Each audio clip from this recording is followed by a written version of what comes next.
Good morning, afternoon, and evening, everybody. This is Share the Wealth and Neoliberalism Explained series. I'm Adrian. We're going to take a quick look in this video at the fact that neoliberalism itself is bipartisan and affects both the Democrat and Republican Party in office. And anti-neoliberalism is also bipartisan. To be against these ideas is not just something for people on the far left to worry about, something that is, it's often mistaken that anti-neoliberals are very far on that socialist side of the spectrum, but this might come as a surprise. Trump supporters are anti-neoliberal as well. That entire movement is concerned with the same things as just all over the political spectrum. It takes a different form of, deep state, QAnon, conspiracy theories. These are, they start from some grain of truth, which is the fact that there exists this powerful force called neoliberal hegemony that's not nearly as well organized as I think most conspiracy theories give it credit for. There's no Illuminati, nothing like that. Yeah, there's the Davos summit and everybody goes and meets there, but there's no coordinated puppeteer that is controlling the world. There are lots and lots of individuals trying their best, doing their darndest to exert their own personal influence on the world.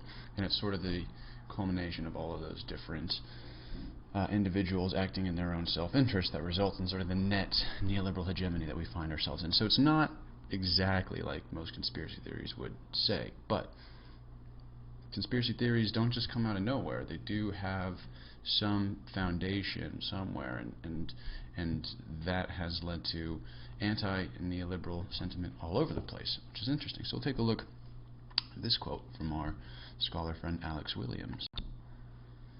In his book, Political Hegemony and Social Complexity, so it's not even a book about neoliberalism, but neoliberalism is a topic that you just can't avoid. Alex says, the form of politics that has predominated in this environment of growing complexity has been neoliberalism.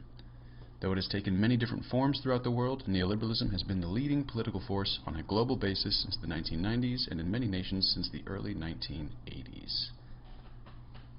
And that just means the United States and UK, we kicked it off in the 80s and we made it the global standard by the 90s. While global politics since 2016 is difficult to interpret with absolute authority, it would appear as if the present era is one of increasing challenge to neoliberalism. From Trump's 2016 election victory to the Brexit Leave vote, from the rise of neo-socialists such as Bernie Sanders and Jeremy Corbyn, to ever-increasing power of European right authoritarianism, it seems that consent to neoliberalism is breaking down. Consent to neoliberalism is breaking down. We're wising up, and consent is breaking down. So really the main takeaway here is that both neoliberalism and anti-neoliberalism is a bipartisan issue. We're going to have to work together. We're going to have to get along to beat these global forces because it benefits from the complexity and division that we're doing to ourselves right now. So just the last bit here. This is maybe not popular in common discourse about neoliberalism and anti-neoliberalism because people think that Trump's an example of extreme neoliberalism, at least his rise to power, but he's not. His political campaign, his presidency, is an example of anti-neoliberalism. It's not a matter of if you're on the left or the right, it's a bipartisan philosophy. His political campaign was run on these anti-neoliberal ideas, giving power back to the people. It's very much a populist movement, which is ironic because Trump himself thrives in this neoliberal business world. He's made all of his wealth thanks to these neoliberal rules that have allowed him to do so, to avoid paying taxes, to post losses on his business so that he doesn't have to give the government any money. So his businesses are losing money, and yet he's able to grow his wealth. He's able to undercut people and sign contracts and then pay them less than the agreed upon amount and then sue them until they agree to take whatever he is lowballing them with. So he loves these neoliberal business practices. He himself is a neoliberal businessman, but his presidential campaign was entirely anti-neoliberal. That's drain the swamp, that's all of that stuff. So he's an interesting case study there. Maybe the only time I'll ever say he's interesting. I can't believe those words just came out of my mouth. But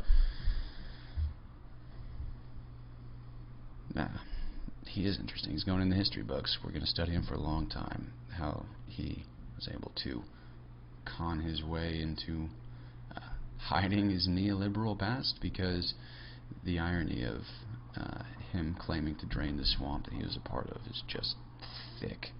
Just thick. He's just as selfish as the rest of them. Sorry if that was your man. Just as selfish as the rest of them. He's a neoliberal businessman just doing business. No different from the rest of them. So yeah, he fed you the ideas that you wanted to hear. The anti-neoliberal sentiment is strong, and he knew it and he capitalized on it, but very hypocritically. So that's that. Neoliberalism is a bipartisan issue. Democrats, Republicans, they're all neoliberal up at top right now. That's why Biden is outright saying he's not going to have any sort of radical change, fundamental change to these structures. It's all going to be very much the same. We'll operate in this narrow bandwidth. It's acceptable to everybody. And it goes back even before Biden. Bill Clinton was happily neoliberal, carrying on the torch of Reagan and Bush 1. So neoliberal politics, economics, bipartisan. Anti-neoliberalism, also bipartisan. If we're going to have to get along, stop the cancel culture. Talk to each other. Because I think we agree about much more than we give ourselves credit for. I really do. So, that's all for this morning. Happy day of the week to you, Wealthy Nation.